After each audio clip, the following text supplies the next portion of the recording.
Baik, terima kasih. Selanjutnya kita beralih ke pertanyaan untuk calon wakil gubernur nomor urut 3, Bapak Rano Karno atau Sidul. Untuk itu kami persilakan panelis Dr. Didi Soeharyanto SHMH untuk mengambil undian pertanyaan subtema ke-6 dalam fishbowl. Mohon tenang hadirin, Pak Didi. Oke, dibuka dulu, silakan. Subtema tentang apa yang diambil oleh Pak Didi Soeharyanto? Problematika Gen Z. Problematika Gen Z. Selanjutnya Bapak Beki Mardani untuk mengambil undian daftar pertanyaan dalam fishbowl. Diperlihatkan ke kamera. Tenang dulu boleh? Terima kasih. Problematika Gen Z huruf A. Huruf A. Oke, A yang paling depan. Oke, masih tersegel. Baik. Kita lihat bersama. Oke, silakan. Sebelumnya kami ingatkan kembali kepada para calon wakil gubernur untuk mendengarkan dengan seksama karena pertanyaan tidak akan kami ulang. Pertanyaan untuk Bapak Rano Karno atau Sidul adalah, Badan Pusat Statistik melaporkan per Agustus 2023 tingkat pengangguran terbuka di Jakarta mencapai 6,53% atau 355.000 orang. Pengangguran ini didominasi kelompok usia muda 15 sampai 29 tahun sebesar 70,37%, di mana 1 dari 6 orang muda di Jakarta menganggur. Sementara itu mayoritas lowongan kerja yang tersedia mensyaratkan usia dan pengalaman kerja.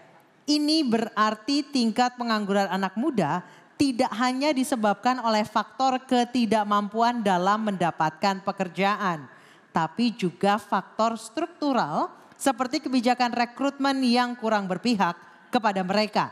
Pertanyaan, apa solusi Anda dalam mengatasi problem lapangan pekerjaan untuk anak muda di Jakarta? Silakan dijawab. Terima kasih. Waktu 2 menit.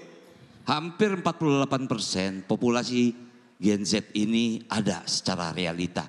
Dengan segala strata kehidupannya. Dari masyarakat paling bawah sampai yang paling atas. Nah makanya tadi kita punya kebijakan. Untuk PPSU nggak perlu ribet kerja dengan ijazah. Tidak perlu ijazah SMP. SD sudah bisa bekerja. Karena PPSU itu cuma menjadi tim pekerja untuk menjaga kebersihan. Kita tingkatkan lagi kepada yang jenjang yang lebih tinggi, SMP misalnya. Dunia digital ini dunia yang bisa dijamah oleh anak-anak. Untuk itulah kita akan membangun balai rakyat. Di sana akan tempat BLK modern. BLK modern ini bisa bukan hanya balai latihan kerja untuk mesin, tapi bisa dengan komputerisasi. Banyak para swasta membuka sekolah-sekolah animasi. Saya tidak ingin menyebutkan, tapi banyak sekali jurusan-jurusan seperti ini. Mungkin kita akan aneh mendengar banyak anak Indonesia menjadi kreator-kreator pembuat animasi dunia. Bahkan film Avatar itu hampir 18 anak Indonesia yang bekerja di Indonesia untuk mensuplai Disney misalnya. Itu bagian dari anak Gen Z yang memang populasinya besar dan potensinya bisa dikembangkan, tinggal kita memberikan jurusan-jurusan kepada mereka. Nah itulah menjadi hotline 24 jam menjadi utama agar mereka mempunyai guidance apa yang harus mereka kerjakan, apa yang harus mereka lakukan. Mudah-mudahan dengan itu penjuruan untuk Gen Z ini tidak menjadi salah arah. Mungkin itu jawaban saya. Terima kasih. Masih ada sisa waktu. Sudah cukup, baik. Oke, baik. Baik, bisa dimulai mungkin timernya.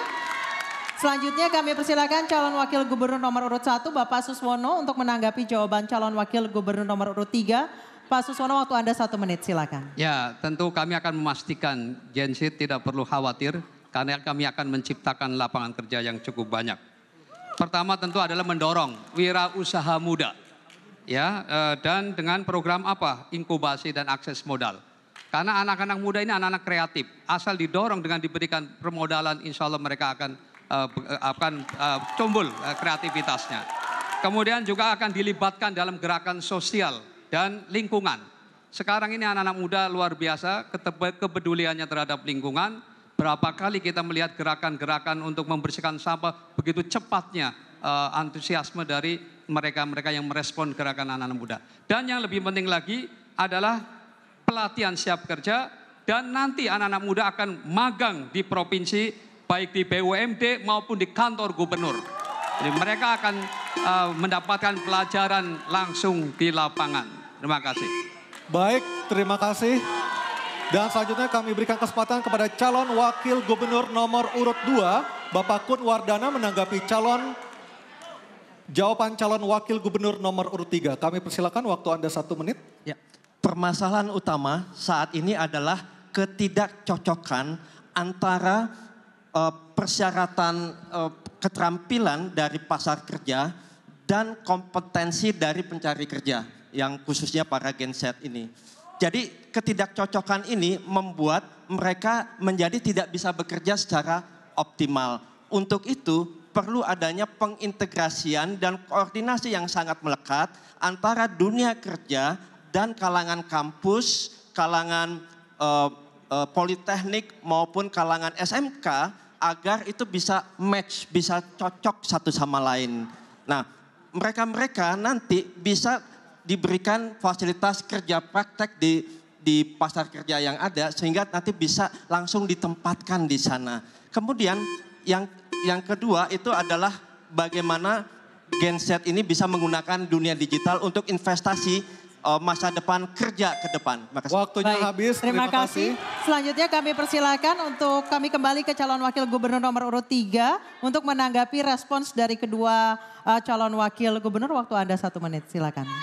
Ini memang tantangan bagi kita semua, di mana yang dibilang generasi emas akan lahir pada tahun 2040. Ini menjadi tantangan kita bersama. Disinilah mulai kita mempersiapkannya. Dengan era baru, Undang-Undang nomor 2 tahun 2024 keluar, Jakarta tidak menjadi I lagi, dia menjadi DKJ. Artinya disinilah waktunya Jakarta. Dan kalau saya melihat menganalisa struktur APBD, DKI sudah masuk kategori provinsi mandiri. Dia bisa hidup mandiri sendiri dengan APBD yang hampir 81 triliun. Dan insya Allah kita bisa menyiapkan generasi muda yang akan menghadapi era selanjutnya. Terima kasih. Masih ada sisa waktu. Waktunya?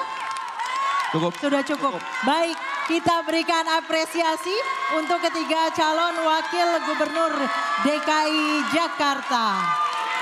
Dan kami persilakan untuk kembali ke tempat duduk Kami masing-masing. persilakan. Iya.